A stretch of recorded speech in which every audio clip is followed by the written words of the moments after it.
Welcome to Samba Samba. Enjoy the video. In this video, I will explain how to get acorns in tiers of the kingdom. To begin, you'll find acorns by cutting down trees throughout Hyrule. Simply chop down any tree, and there's a good chance a few acorns will drop.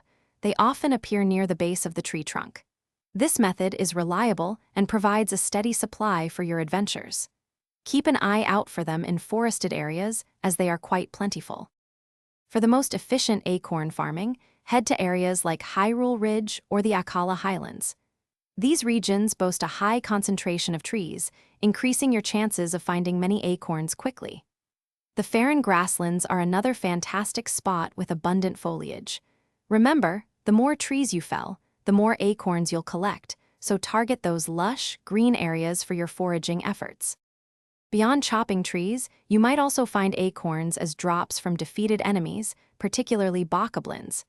Occasionally, they can even be found in treasure chests, though this is less common. Once you have them, acorns are incredibly versatile. They're perfect for cooking various recipes to restore health or for feeding to animals, which can sometimes lead to other useful items. They're a valuable resource. To maximize your acorn haul, use a strong axe or a two-handed weapon to fell trees quickly.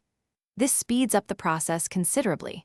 Always remember to pick up all the acorns and other drops right away, as items can despawn if left on the ground for too long.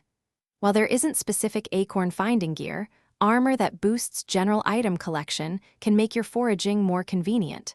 Happy hunting! Thanks for watching. Consider subscribing if we helped you.